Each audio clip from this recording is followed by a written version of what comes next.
right in the middle of summer break, but how are schools preparing for students to return in September in terms of their mental health? Obviously, a very important thing going on in people's lives right now. So joining us to talk about the issue is Jessica Lewis, who has a Master of Education in Counseling Psychology and is the lead guidance counselor at Blythe Academy. Welcome, Jessica. Thank you for joining me this morning. Thank you so much for having me. You know, I think about this time, Jess, and all of the sort of transitions everyone's had to go through, even myself, you know, getting used to talking to people in this capacity on Zoom calls and those kind of things. So I can only begin to imagine the kind of effect that this would have on kids. What have you seen over the past few months, how kids are struggling with online learning? Well, it's interesting because we obviously know that students are going to have a gap in their academics, but what we're not really acknowledging is that they're going to have a gap in their emotional development and their social development as well. So we're throwing kids back into school with the expectations of as if there was no pandemic. So we're going to have a student going into grade 12 who is essentially stunted at a grade 10 level. Or we have a student going into high school who in some ways emotionally and socially are stunted at a grade 7 level. Or if you think of the little guys who have never even been to school before because they've been in their house for a year and a half and are obviously going to have to go sit in desks in a classroom of 30 and 40 students, they're not really going to be prepared for this socially and emotionally. And it's going to cause them a lot of distress and a lot of anxiety. And it's even the little things where we say, hey, Johnny, go in front of the classroom and give an oral presentation. Or the teacher calls upon a student in front of a classroom when they've been inside 4 walls for almost a year and a half for school. It's going to be anxiety provoking. And just the notion of going back to school is going to be really stressful for them. And this is something we really need to start thinking about. Yeah, and you're right that it's not just the younger ages. I think we kind of forget that kids who are a little bit older are going to have to adjust to those things as well. So what kind of preparations or things should people be thinking about before September and before kids go back? Because there must be some things that can be put into place to make this an easier transition. Of course. And I think the first thing is I want parents to start asking questions. Go to the board of your community, go to your principal, go to your administration, and start asking questions. Who are my child's teachers? How can I contact them? Who's their guidance counselor? Is the guidance counselor accessible? How can they reach them? Does my school have a social worker? If so, how many? What is the possibility of my child seeing this social worker? Ask the administration, are there any mental health programs being put in place? Will there be extra, help for students who are struggling with their academics?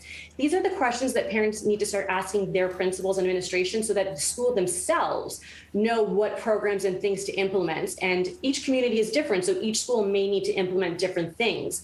Now, there's a flip side to this that I think parents also have to understand is that there needs to be some patience because this takes time and a lot of preparation to do. And they also have to understand that there's going to be guidance counselors and teachers who don't have the training or the background to deal with this mental health crisis they're going to see. So I think there needs to be a lot of patience and understanding on both ends before we come into September and throughout the year.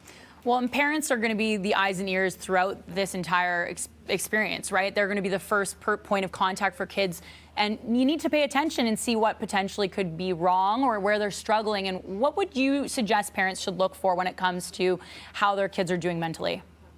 This is always a tricky question because I don't want to say if you see this, this, or this, that means this, or if you don't see this, this, or this, that means they don't have a mental health issue. But there are certain things to look for. Is their diet changing? Are their sleep habits changing? Are there a lack of interest of things they were interested in before? Are they becoming more introverted?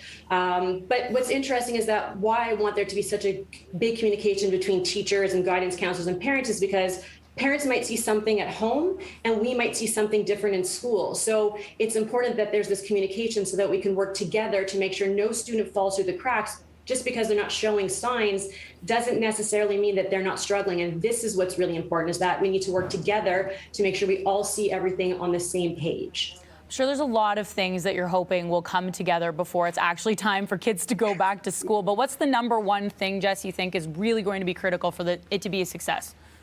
I think it's going to be critical for that communication and for us to be understanding and patient. We have to understand that our students are going back to a school where as if there was no pandemic. They're going back to expectations that we're not ready for and they're not ready for. And there just has to be a lot of understanding and communication between schools and parents and families. And for that to be an open, honest conversation of what we can provide and what we should be providing and what we can be doing for our students. I think that's great. And I'm right there with you. The patience will be number one, right? I think we've all needed a little bit of that as we try to get back to some sort of normal life. So thank you so much, Jessica. What are some good online resources people could look to for support if needed? I think they can always look at ChemH. There's a great program called Mental Health First Aid. That's a great workshop for parents, for administrators, teachers, guidance counselor. We implemented at our school. It's wonderful. Always go to your family doctors. Just check out if there's any hospitals that have any mental health institutions associated with it. Those would be great places to start looking at. That's great. Thank you so much, Jessica. We really appreciate you joining us this morning and sharing that stuff. Thank you for having me. Have a wonderful summer. You too. All right, and coming up here on Breakfast Television, you sound off. Did you enjoy the 2020 Euro Cup? I think if you're an Italian supporter, you probably did, but I'd like to hear either way. We'll have that next here on Breakfast Television.